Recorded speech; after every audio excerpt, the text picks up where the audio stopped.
Hello everyone, இந்த வீடியோவில் CBSE புக்கில் இருக்கிற எலக்ட்ரோஸ்டாட்டிக் பொட்டன்ஷியல் அண்ட் கெப்பாசிட்டன்ஸ் லெசனில் இருக்கிற சிபிஎஸ்சி எக்ஸாம்பிள் கொஷின் பார்க்க போகிறோம். வாங்க கொஷின்ஸை ஒன்று ஒன்றா பார்க்கலாம். Example 4 charges are arranged at the corner of a square ABCD of side D as shown in the figure A. Find the work required to put together this arrangement. இந்த அரேஞ்ச்மெண்ட்டை கொண்டு வரதுக்கு எவ்வளோ ஒர்க் பண்ணுறீங்க? சரியா, ABCD 4 சார்ஜஸ் இருக்குது, இதை கொண்டு வரணும், இந்த சிஸ்டமை நான் கொண்டு வரணும். அதுக்கு நான் எவ்வளோ ஒர்க் பண்ண போகிறேன்? நல்லா பாரு, ஒன்று டைரெக்டாக நான் இங்கே சால்வ் பண்ணலாம், இல்லை அப்படின்னா சின்ன புள்ள மாதிரி ஒரு சார்ஜாக கொண்டு வந்து எக்ஸ்பிளைன் பண்ணலாம். இனிஷியலாக இந்த போர்டில் ஏதாச்சும் ஒரு சார்ஜ் இருக்கா? சார்ஜ் எதுவுமே இல்லை. நான் பாட்டுக்கு பேக்கெட்டுக்குள்ளே ஒரு சார்ஜை போட்டுக்கிறேன். என்ன சார்ஜு? இந்த ஏ சார்ஜ். இதை நான் கொண்டு வரேன். இதை நான் கொண்டு வரப்போ நான் ஏதாச்சும் ஒர்க் பண்ணுவேனா? எதுவுமே தேவையில்லை. ஏன்னா எந்த விதமான எலக்ட்ரிக் ஃபீல்டோ ஃபோர்ஸோ எதுவுமே கிடையாது. கரெக்டாக இல்லையா? அப்போ work done to bring charge a 0. இப்போ நல்லா பாரு, நான் எந்த சார்ஜை கொண்டு வர போகிறேன்? பி சார்ஜை கொண்டு வரேன். நான் பி சார்ஜை கொண்டு வரதுக்கு என்ன பண்ணணும்? Some work. ஏன்னா இவன் அட்ராக்ட் பண்ணிக்கிட்டு இருக்கான். கரெக்டாக இல்லையா? அப்போ எவ்வளோ ஒர்க் சார் பி சார்ஜை கொண்டு வரதுக்கு? Minus Q into V. இல்லைனா இந்த இடத்துல இந்த சார்ஜ் Q, இந்த சார்ஜ் Q, நடுவில் டிஸ்டன்ஸ் கொடுத்துட்டானா இந்த டிஸ்டன்ஸ் வந்து D. இந்த டிஸ்டன்ஸ் எவ்வளோ? D. ஸோ மைனஸ் KQ²/Dன்னு போட்டுக்கலாமா? ஏன்னா Q1 Q2 ஒன்று ப்ளஸ் இன்னொன்று மைனஸு. புரியுதா? இவ்வளோ அமௌண்ட் ஆஃப் ஒர்க் என்ன பண்ணியிருக்கேன்? பி சார்ஜை கொண்டு வரதுக்கு பண்ணியிருக்கேன். இப்போ நான் என்ன சார்ஜ் கொண்டு வரேன்? சி சார்ஜை கொண்டு வரேன். சி நெகட்டிவ் சார்ஜா? சி வந்து பாசிட்டிவ் சார்ஜ். இப்போ நான் சியை கொண்டு வரேன்னா இவன் அட்ராக்ட் பண்ணுறான், ஆனால் இவன் என்ன பண்ணுவான்? ரிப்பல் பண்ணுவான். So work done to bring C எவ்வளோ இருக்கும்?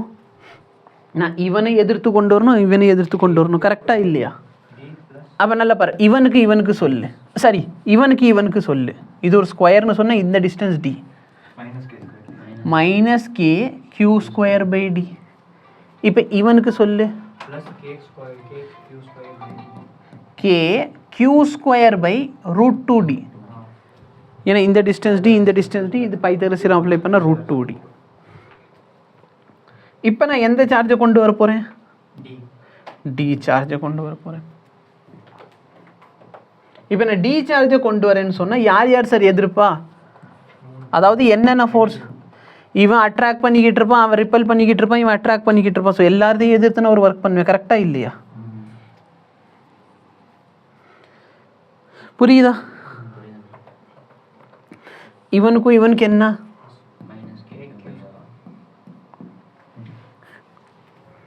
இவனுக்கு என்ன? மைனஸ் ஆஃப் மைனஸ் ப்ளஸ் ஆயிரும். இவனுக்கு அப்போ நான் டோட்டலாக இந்த கான்ஃபிகரேஷன் கொண்டு வரதுக்கு எவ்வளோ ஒர்க் சார் பண்ணியிருக்கேன்? எல்லாத்தையும் ஆட் பண்ணிடு. எவ்வளோ இருக்குது? Minus KQ²/D minus KQ²/D minus KQ minus 4. கரெக்டா? இந்த ரெண்டு சார்ஜ்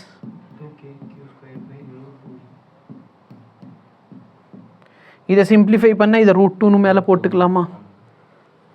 அப்போ ஆன்சர் என்ன வருது? KQ²/Dயை காமன் எடுத்துக்கோ, மைனஸ் 4 இங்கே ப்ளஸ் √2. என்ன டிஃபிகல்ட்டி? இதை டைரெக்டாக எப்படி எழுதலாம்? நடுவில் சார்ஜ் இன்னும் கொண்டு வரல, நான் எல்லா கான்ஃபிகரேஷன் கொண்டு வரணும். இவனுக்கு மொத்தம் 6 கான்ஃபிகரேஷன் வரும். ஏன்னா 4 சார்ஜ் இருந்தால் 4 × 3/2. கரெக்டாக? n × n-1 / 2 பாசிபிலிட்டிஸ் இருக்கும், அதாவது கான்ஃபிகரேஷன்ஸ் இருக்கும். அத்தனை கான்ஃபிகரேஷன் இருக்கும். அப்போ நல்லா பாரு, இவனுக்கு நடுவில் மைனஸ் KQ²/D, இவனுக்கு நடுவில் மைனஸ் KQ²/D, இவனுக்கு நடுவில் மைனஸ் KQ²/D, இவனுக்கு நடுவில். அப்போ மொத்தம் எத்தனை ஆயிடுச்சு? இவனுக்கு நடுவில் KQ²/√2D. அடுத்து இவனுக்கு நடுவில் மைனஸ் ஆஃப் மைனஸ் ப்ளஸ் ஆயிடுச்சு. அப்போ 1 + 1 2. இதுதான் நம்ம இங்கே உட்காந்து இப்படி பண்ணி வச்சுருக்கோம். புரியுதா? 2/√2. ஓகே எழுதிடுவோம். 2னா √2 × √2ன்னு போட்டு ஒரு √2 கேன்சல் பண்ணிட்டேன். ஓகேவா? அதனால நெக்ஸ்ட் என்ன சொல்கிறாங்க? a charge q0 is brought to the center E of the square. the 4 charge being held fixed. இந்த 4 சார்ஜை நீங்கள் ஃபிக்ஸ் பண்ணிக்கோங்க, நடுவில் ஒரு சார்ஜை கொண்டு வரீங்க. இப்போ நீ யோசிச்சு பாரு, இப்போ 4 சார்ஜ்னா இது 5வது சார்ஜ் ஆயிருமா? அப்போ ஒரு மெத்தட் என்ன, இந்த 5வது சார்ஜ் வந்துச்சுன்னா இவனுக்கு இவனுக்கு இவனுக்கு இவனுக்கு இவனுக்கு இவனுக்கு இவனுக்கு இவனுக்கு இதெல்லாம் ஆல்ரெடி இருக்க போது, அது போக என்னவா இருக்கும், இவனுக்கு இவனுக்கு நடுவில் இவனுக்கு இவனுக்கு நடுவில் இவனுக்கு இவனுக்கு இவனுக்கு இவனுக்கு. நான் என்ன சொல்கிறேன்ட்டு புரியுதா? அப்போ 5 சார்ஜ் இந்த எத்தனை கான்ஃபிகரேஷன், 5 × 4 / 2, கரெக்டாக இல்லையா? அப்போ டோட்டலாக 10 கான்ஃபிகரேஷன். இதான் ஃபைனல் எனர்ஜி. இனிஷியல் எனர்ஜி எவ்வளோ? இந்த ஒரு சார்ஜ் இல்லாதப்போ இந்த இருந்துச்சு, அதில் 6. அப்போ இதெல்லாம் கேன்சல் பண்ணும். அதுக்கு பெஸ்ட் மெத்தட் என்ன, இந்த பாயிண்டில் நீ ஒரு சார்ஜ் கொண்டு வர போறியா, அப்போ எல்லா சார்ஜினால இங்கே இருக்கிற என்ன கண்டுபிடிச்சிரு, பொட்டென்ஷியலை கண்டுபிடிச்சிரு. பொட்டென்ஷியலை கண்டுபிடிச்சிட்டு என்ன பண்ணு, அந்த சார்ஜில் மல்டிப்ளை பண்ணிட்டா உனக்கு ஒர்க் டன் தெரிஞ்சு போயிடும். என்ன சொல்கிறேன்ட்டு புரியுதா?